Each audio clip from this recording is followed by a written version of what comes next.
আজকে এই মাগুরায় কিছুক্ষণ পূর্বেই বিজ্ঞ বিচারিক আদালত জনগুরুত্বপূর্ণ হিসাবে বিবেচিত শিশু আসিয়া ধর্ষণ ও হত্যা মামলায় প্রধান আসামি হিটু শেখকে নারী ও শিশু নির্যাতন দমন আইন 2009-2 ধারায় দোষী সাব্যস্ত করে সর্বোচ্চ শাস্তি মৃত্যুদণ্ড প্রদান করেছেন।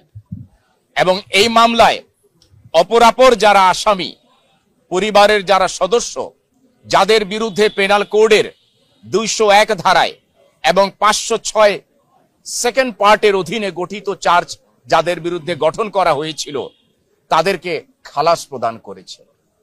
স্বাধীন বিচার ব্যবস্থায় অতি অল্প সময়ের মধ্যে জনগুরুত্বপূর্ণ এই মামলার যে রায় আজকে ঘোষিত হয়েছে, সেই রায়ে প্রধান আসামিকে মৃত্যুদণ্ড দেয়ায় প্রসিকিউশনের দাবি অনুযায়ী, এভিডেন্স অন রেকর্ড অনুযায়ী রাষ্ট্রপক্ষ থেকে আমরা সেটাকে সন্তুষ্ট হয়েছি।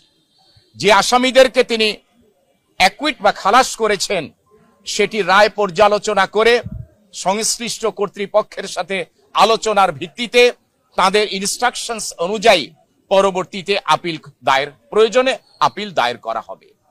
এই মামলায় আসামি যে ঘৃণ্য অপরাধ করেছেন এবং এই মামলায় যে এভিডেন্স এসেছে, বিশেষ করে মেডিকেল এভিডেন্স, বিশেষ করে যারা উইটনেসেস, বিশেষ করে আসামির দোষ স্বীকারোক্তিমূলক জবানবন্দি, সেই দোষ স্বীকারোক্তিমূলক জবানবন্দি যারা পাঠ করেছেন, বিজ্ঞ বিচারিক আদালত থেকে শুরু করে কনসার্ন লার্নেড ম্যাজিস্ট্রেট এবং প্রসিকিউশন, ডিফেন্স, তাতে গা শিহরে ওঠে যে একজন 8 বছর বয়সী শিশুকে কিভাবে তিনি ধর্ষণ করেছেন এবং তার ফলশ্রুতিতে কিভাবে তার মৃত্যু হলো।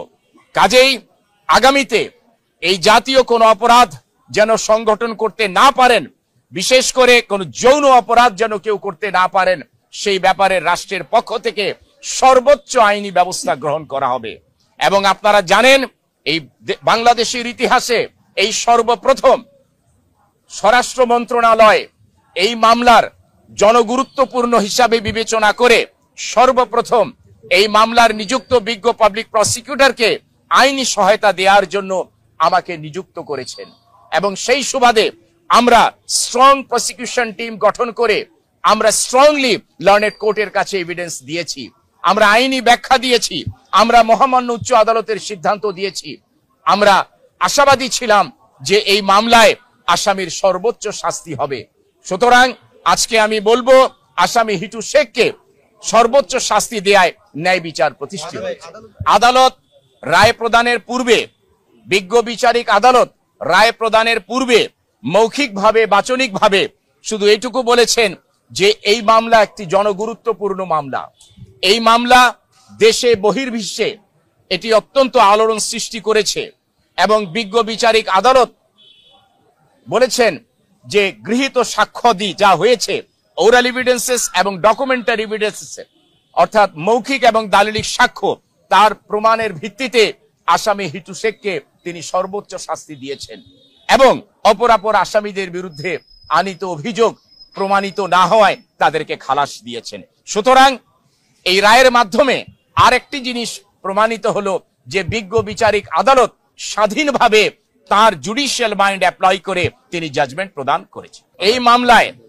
এই মামলায় ফৌজদারি কার্যবিধি 342 ধারায় আসামিদেরকে যখন পরীক্ষা করা হয়, বিজ্ঞ বিচারিক আদালত পরিষ্কারভাবে বলেছেন তাদেরকে পরীক্ষাকালে যে আপনাদের জবানবন্দি এবং যে সাক্ষ্য আপনারা শুনেছেন, আপনাদের কোনো বক্তব্য আছে কিনা। আসামিরা বলেছে আমাদের কোনো বক্তব্য নাই। কোনো লিখিত বক্তব্য দিবেন, ওনারা বলেছেন না। কোনো সাফাই সাক্ষী দেবেন, ওনারা বলেছেন না। সুতরাং প্রসিকিউশন এভিডেন্স ক্লোজ হওয়ার পরে আইনের বিধান অনুযায়ী section 342 of the code of criminal প্রসিডিউরের যে ম্যান্ডেটরি প্রভিশনস, সেটাকে যথাযথভাবে বিজ্ঞ বিচারিক আদালত কমপ্লাই করেছেন। আসামি সেটাকে সুযোগ না নেয় পরবর্তীতে বিজ্ঞ বিচারিক আদালত আর্গুমেন্টের পরবর্তীতে আজকে রায় প্রদান করেন।